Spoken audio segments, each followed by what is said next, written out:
Howdy, Commanders. Echo here.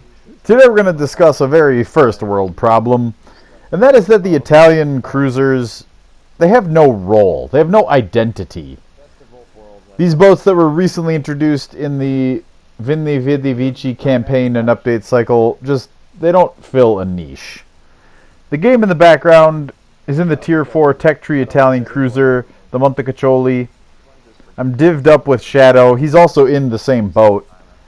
We're on Trident domination mode. We're at the north central spawn at the Bravo cap. But this replay is just mostly in the background. It's not particularly about this game in specific. You'll actually note that this is kind of a mediocre, if not almost borderline terrible game on my part. Terrible shell selection at times, terrible angling at times, terrible map placement at a few points, and in spite of all of that, I still managed to have a decent performance on the leaderboard. I don't know what that says about the rest of my team. We'll just wait till the end to really see how it all shakes out on the leaderboard. But as I mentioned, it's not really about this game that's specifically in the background, though it does, at certain points, kind of exemplify certain points that I will be making throughout this commentary. And what are these points? Well, this game, World of Warships Legends, is an ecosystem with the various boats in the game filling various niches. And like a natural ecosystem where the flora and fauna around us in the natural environment fill that ecosystem up, and every single thing has evolved to kind of fill a niche that hasn't previously been met, so do our boats. Some things are better at stealth and gunning and torping and being aggressive, staying at range, kiting, etc. These are all roles. When you use words like that, that's a role, that's a niche, right? Brawling, etc. These are terminologies that hint at what a boat's niche or role might be. Sniper, spotter, etc. Brawler, knife fighter, things like that. So every boat has at least one or two kind of primary niches that it fills, with one exception, and that is the entirety of the Italian cruiser line. They are, in my opinion, unable to fill a niche at all, and that's because they're basically Frankenboats. They kind of are a hodgepodge. They're a conglomerate of a little bit of everything from all the various other cruiser lines that we currently have in the game. It is as if Wargaming sort of put all the attributes from other cruiser lines, took them and just put them on a whiteboard, and then wrote them on pieces of paper after that, and put those pieces of paper with the various attributes into a hat, and then just pulled them out at random when they were designing the Italian cruisers. Oh yes, comrade, we will take a terrible turret traverse from the U.S. cruisers. Check. Long reload cycles from Imperial Japanese Navy cruisers. Check. Smoke screens and good stealth from the UK cruisers. Check. From the Germans, we will take aggressive, nice forward-firing torpedo angles. Check. Paper-thin armor, halfway decent speed and maneuverability characteristics from the French. Check. Soviets. Now, cannot be as good as Soviet-biased cruisers, of course, but we will give them sort of mediocre to sort of okay shell velocity on main batteries. Do not make them so good as to be better than Soviet-biased cruisers, of course, comrade. And I feel that might have largely been the design process in the R&D portion of coming up with these Italian cruisers.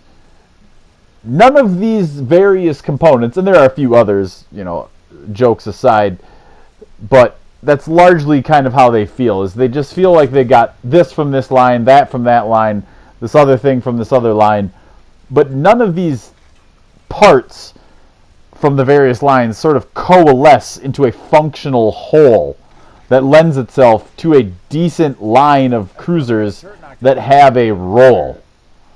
You'll start looking through the stats on paper, maybe even start playing them, and a few stats here and there will start to indicate a role. you might think of like, oh, this plus this means I should be doing this roll with the boat. But then you'll look elsewhere on the stats, or you'll start playing it, and you'll bump into things that actually totally let you down when you try to fill that roll, and leave you unable to fill any sort of niche. Let's look at a few examples of that to prove my point. So, the Italian cruisers have great stealth, they have decent speed and other maneuverability characteristics, they have great aggressive forward torpedo angles, so this might start to signal to you like, oh, they're kind of a surprise attack, push in, ambush around a corner, maybe even like a brawly type of role, sort of like maybe the German upper tier cruisers, Eugen, Hipper, York, etc. You might start to think of that. But they have garbage turret traverse, they have functionally no armor, they have sort of mediocre middle of the road hit point pools, and anemic torps in terms of damage, all of which is going to let you down every time if you try to fill some sort of like brawly, push-in, aggressive cruiser type of role.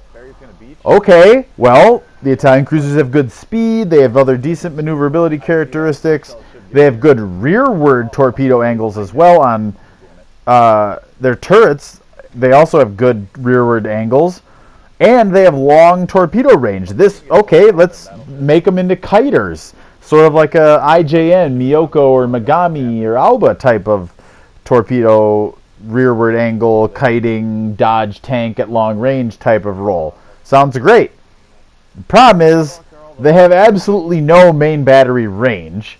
They have terrible turret traverse, so you're going to constantly, while you're kiting, be out turning your turrets, like in a Pensacola or New Orleans, or even sometimes if you're running like Miyoko or Megami without Mikawa type of problem. And the torpedoes are so goddamn slow that a California with a maxed out Sims and gyrating drill bits build could outrun the dang things. So they're not going to be any use anyway, and you're going to send them out there into the void, and whoever you're shooting them at is just going to touch their rudder once and they're never going to hit. So that type of role, the sort of kiting, fighting, retreat type of role, is also out the window. Okay, they're fast in a straight line, they have a good number of their guns up front, they're fairly narrow, they have good rudder shift, decently flat trajectories on their main batteries, and pretty solid accuracy statistics as well in terms of dispersion and precision. This lends itself to being pretty good destroyer hunters, chasing down the DDs when you kind of have a general sense of where they are and taking them out. Wrong! They have atrocious main battery reload. They have bad turret traverse, as we've mentioned already. They don't have sonar on the tech tree ships. Good luck hunting DDs down and keeping yourself alive, even if you are narrow and maneuverable, keeping yourself alive from torps if you don't have the sonar going.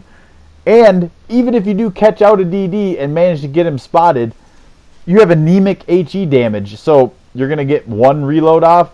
Your terrible reload's going to let you down. You're maybe going to hit most of those shells, but you have terrible damage on those shells, so it doesn't really matter that you landed 3, 4, 5, 6 of them. Okay, Echo, they've got smoke, they've got relatively flat firing arcs, they've got decent accuracy. We've talked about a couple of those things already. This might lend itself to sort of a long-range harassment type of ship, a la like Kutyazov, for example. Nope. Sorry to burst your bubble on that one, but they've got such slow reload that means you only get a couple of volleys per smoke screen. Make note of that in the background here. Even on a double smoke with Shadow and I double smoking back to back, we still only got 8 to 10 volleys. Like, it's just terrible. The number of reloads you get per smoke screen is garbage, so that's not going to work. They have terribly short main battery range, as we've mentioned already, so you're just going to perpetually find yourself out of targets if you try to do this smoke up and bomb at long range tactic. They have low fire chance on their HE shells, so you're never going to be a fire starter menace. And they don't have sonar to protect themselves in smoke. So if there is still a DD torp threat out there, or even cruiser torp threat, you're just going to get blapped in your smoke by torps. Oh, okay, Echo. They've got smoke, they've got stealth, fireable torpedoes, they've got sort of weak guns, but they're decently fast. I know! They're destroyers with a citadel, like the Tier 3 premium Japanese cruiser Iwaki. Now, you're starting to interest me here. This could have been a cool role for the Italian cruisers to fill, and I think if Wargaming would have put their thinking caps on, their game designer caps on, this could have been the role that these Italian cruisers filled. Basically, destroyers with citadels. They almost got this right. A couple little tinkering around the edges a little bit could have made that the role of these boats. They have better frickin' torpedo angles, firing arcs than almost any destroyer in the game. Could have been cool. And I love the Iwaki at Tier 3 for basically being a destroyer, like a German or a Royal Navy destroyer with the sonar and smoke combo, protect itself in its smoke, stealth fireable torpedoes, decently hard-hitting guns that have a somewhat medium, kind of middle-of-the-pack reload for Tier 3. That could have been the role for these ships. It would have been kind of fun to have a whole tech tree of that sort of, basically, for lack of a better word, DD with a citadel type of role. Good stealth, good speed, smoke screens, stealth fireable torps, etc. The problem is that aside from the range on the torpedoes, they're basically trash. Sure, some of the base reloads on some of the tech tree ships is sort of okay, sort of comparable to some of the destroyer reloads, but they're not great, and you wouldn't spec for it by any means. They do pretty piddly damage. They're slow in the water. They're decently stealthy, but not any more so than American torpedoes. And when you compare that to the damage and the speed, your reaction time and overall damage and flood chance isn't all that great. And when you consider that, they're side-mounted torpedoes, so you got to kind of flip back and forth, and you only get a couple of tubes per launcher. You don't have multiple launchers like the Germans or Japanese. It's just, it kind of falls flat. Yeah, you got the smoke screens, but it just doesn't work that great. The guns, the super slow kind of heavy cruiser-esque reload, even on the 152s, is just, what are you doing? It just doesn't work. There's a couple of glimmers of they could have been those kind of DD with a citadel type of roles, which from a historic standpoint would have made sense. Not that I get too wound up about, historical accuracy in this arcade game we've got, but many of these ships at least that we have in the tech tree were a direct response to the French destroyers, which were getting really, really big, really fast type of destroyer build. So having a cruiser that is sort of a DD that was designed to sort of counter the DDs that the French were using could have kind of actually worked. Give them those sort of almost destroyer-esque characteristics to make them good at fighting destroyers, which was many of these, ships in the line. That was their role and their design parameters from the get-go. Wargaming gets hung up on certain components of historical accuracy and not others. I don't know. It seems kind of random almost at times what they do and do not care about in terms of historical accuracy, but if they would have gone with that and made these sort of the counterpoint to the French destroyers and made them basically overgrown destroyers themselves, give them the smoke, the stealth fireable torps, etc., it could have been a fun, interesting niche for them to have filled, somewhat loosely based on, reality and historical context.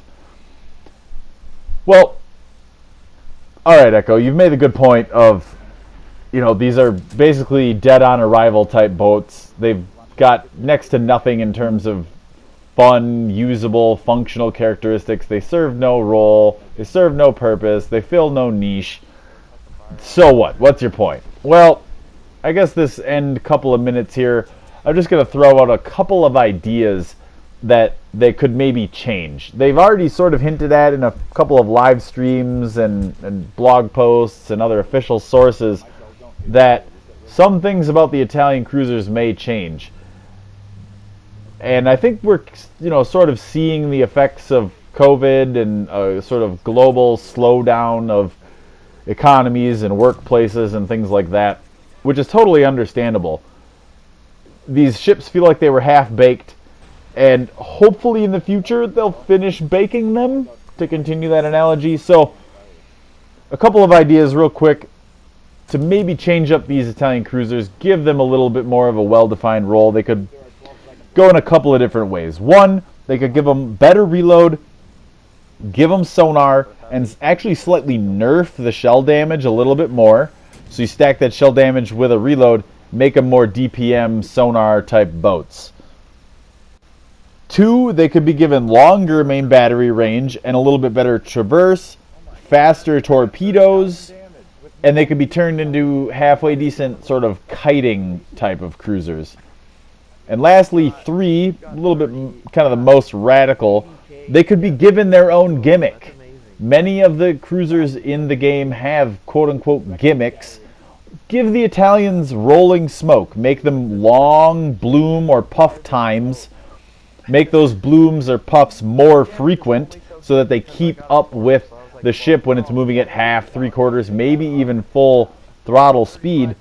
And give them an extremely short duration so that those puffs, though they come on frequently and many of them, they don't linger on the water for very long. So as the ship is moving along, the smoke dissipates behind them.